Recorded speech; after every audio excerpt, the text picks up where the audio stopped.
De algún modo me vi tomado por esta historia que a mi juicio, y como decían tanto Natalia como Javier, es tan apasionante en muchos sentidos, ¿no? Creo que para muchos de ustedes, de los aquí presentes, es evidentemente una historia apasionante, más allá de los juicios que se puedan tener sobre ella, y bueno, y también lo fue realmente para mí, aun cuando eso no obstó para querer tomar una cierta distancia, precisamente para no dejarme fascinar demasiado por los materiales con los que me encontraba, ¿no? Para no dejarme involucrar demasiado y poder tomar distancia crítica también de esos materiales. Pero en todo caso, sí creo que esa historia inicial del APRA, la historia de los años 20 y los años 30, que es la historia que cubre este libro, es una historia no solo peruana, ¿no? Es una historia peruana, por supuesto, porque sus protagonistas nacieron en el Perú y desarrollaron su praxis política e intelectual, sobre todo en el Perú, pero también es una historia latinoamericana por sus múltiples ramificaciones, y me animaría a decir que es una historia con algunas resonancias globales también, ¿no? Recordemos, sin ir más lejos, que el manifiesto inicial del APRA se publica primero en Inglaterra. Recordemos que la primera célula aprista surge en Perú, y podríamos seguir señalando esas resonancias, por ejemplo, los vínculos reales y también imaginarios del APRA con el Kuomintang en los años entre los años 26 y 1928, etcétera, etcétera, de modo que yo siempre digo, a veces para explicar cómo es posible que me haya involucrado de este modo tan intenso, que me ha llevado realmente a perseguir archivos en muchas ciudades del mundo, que es un modo muy interesante, insisto con esto, no solo de ingresar a la historia peruana y latinoamericana, sino de ingresar a una época, ¿no? Esa época también fascinante, que es el periodo de entreguerras. Bueno, al final estoy diciendo más de lo que iba a decir. Ahora sí vuelvo a los agradecimientos. En primer lugar, realmente me place muchísimo. Uno de ustedes usó la palabra placer, creo que Javier, pero también me parece que estaba sobrevolada lo que decía Natalia.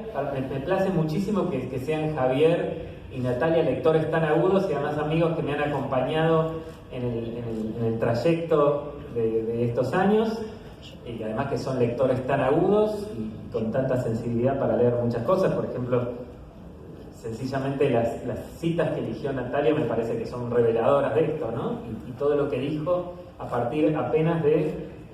esas citas. Entonces, bueno, en primer lugar les agradezco y estoy muy contento que sean ellos los presentadores de este libro. Y luego realmente, como les decía, hay 3 páginas de agradecimientos, y por supuesto no las voy a repetir acá, no podría, porque no las tengo aquí anotadas, entonces me olvidaría, pero quiero señalar simplemente 2 grandes grupos de personas que han tenido que ver con este libro. Por un lado, un montón de amigos recientes y no tan recientes que han tenido que ver con mi vínculo con el Perú, un vínculo que, como les digo, se remonta a 2005, 2006. Bueno, un montón de amigos,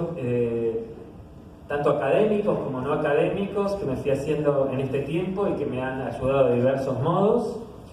Y en segundo lugar, quisiera agradecer como un grupo general, que obviamente luego es heterogéneo internamente, a los militantes y las familias apristas que realmente han sido muy importantes para, de muchos modos y en muchas ayudas para que esta investigación sea posible. Y quiero señalar además que muchos de esos vínculos con esos militantes y esas familias, muchos de ellos muy mayores, y debo decir, muchos de ellos fallecidos entre el momento en que los conocí y la actualidad, han sido vínculos también muy intensos,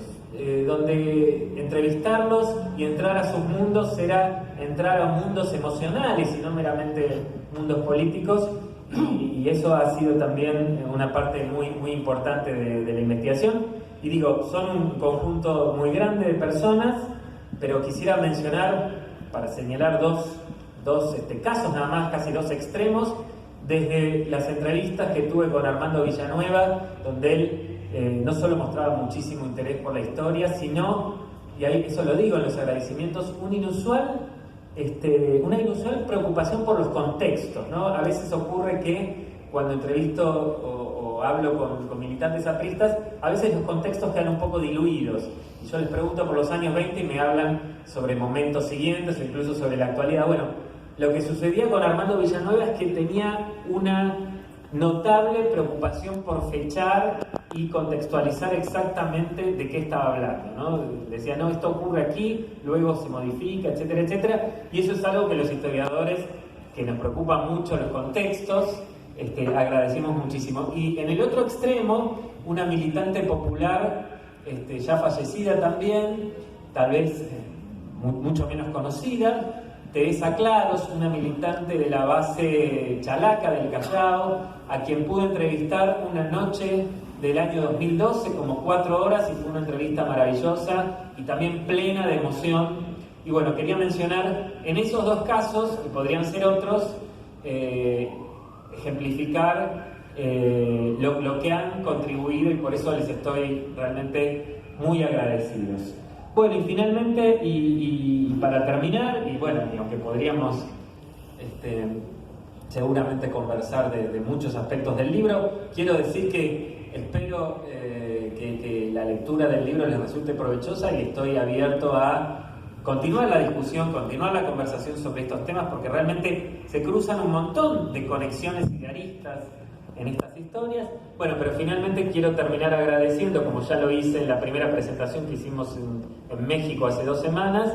a Pablo Sandoval, a Lucero y a todo el equipo de la editorial La Siniestra. Lo dije en México y lo repito ahora, creo que este conjunto de textos no hubiera encontrado una mejor editorial que La Siniestra, que realmente ha acogido y le ha dado una forma al libro, porque verán, cuando vean el libro, que son textos que se habían publicado de modo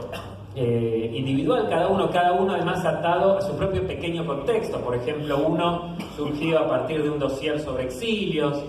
otro, el de los intelectuales menores que mencionaba Javier, a partir de justamente una llamada que se preguntaba por aquellos intelectuales que no estaban en la primera línea de los elencos intelectuales, sino aquellas figuras maestros, profesores, etcétera, así llamadas menores, entre comillas. Está aclarado que no es peyorativa la idea de menor, sino con menos, que han estado menos en los primeros planos. En fin, lo que quiero decir es que esto que estaba diciendo, que agradezco mucho realmente a la editorial La Siniestra, una editorial que se ha posicionado en los últimos años como una editorial que se coloca en una zona muy interesante de diálogo entre las producciones académicas y el debate público y político más amplio, y en ese sentido es que, como les decía, estoy muy contento de haber publicado este libro en este año. Bueno, creo que dejo por aquí y les agradezco por supuesto mucho a todos que se hayan llegado hasta aquí.